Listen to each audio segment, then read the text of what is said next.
10 seconds. TC number 500, volume 23, Kailash Chandra.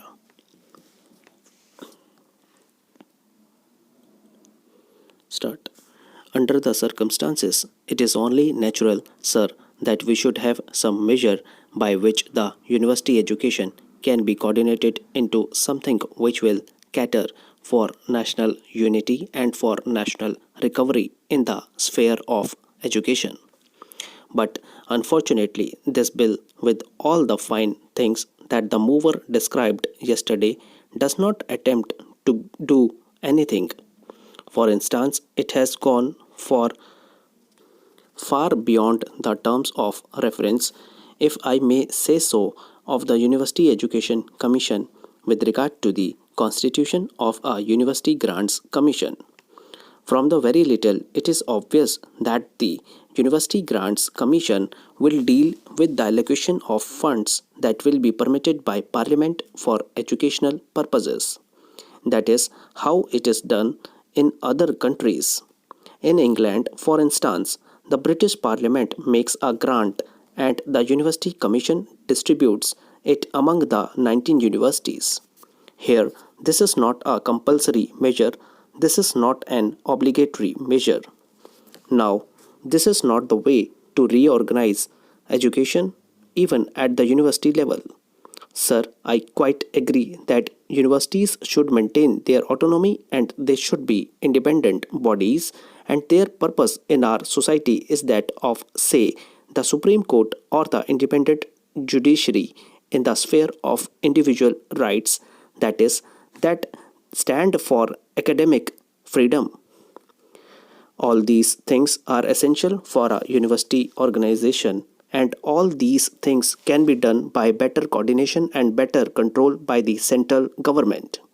But the question is, does this bill, as it has been presented to us now, make any attempt for, or does it even make provision for attempting these things? My humble opinion, sir, is that it does not.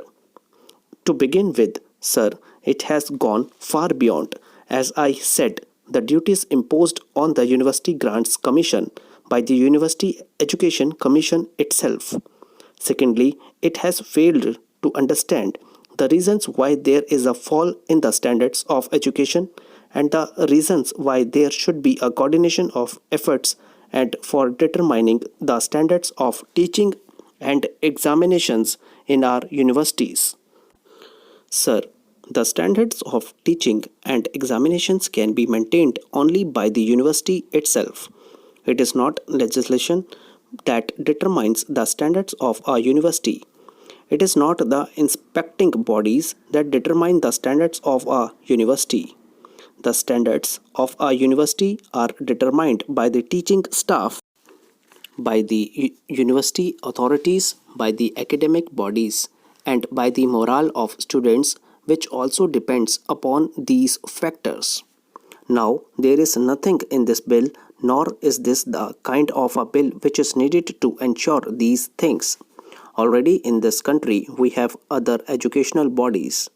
We have from time to time our Vice Chancellor's conferences, we have the Inter-University Board, and we have the Central Advisory Board of Education.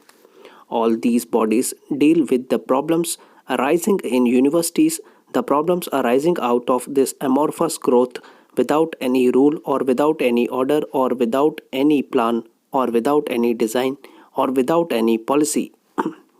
Now, these things have not been dealt with by these advisory bodies. Therefore, if the government thinks that a statutory body should be created, then I should say that this is not the kind of bill that should be produced.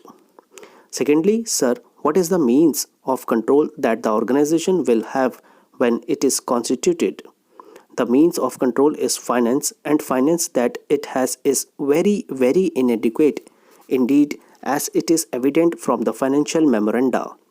Now, we may agree that the University Grants Commission is likely to get huge grants, as it should, in my opinion, because one recalls the statement made by the minister in the British Parliament.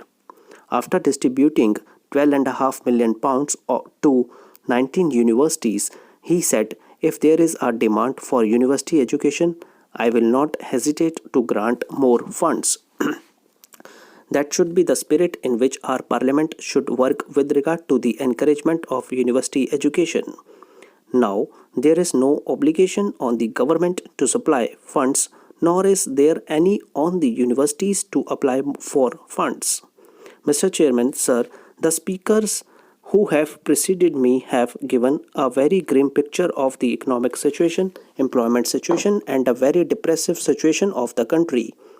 I am glad to note that Shri Vasant Sathe was speaking in 1979 in favor of this sort of a bill, and I am very glad that he has again contributed to the debate in a very constructive manner.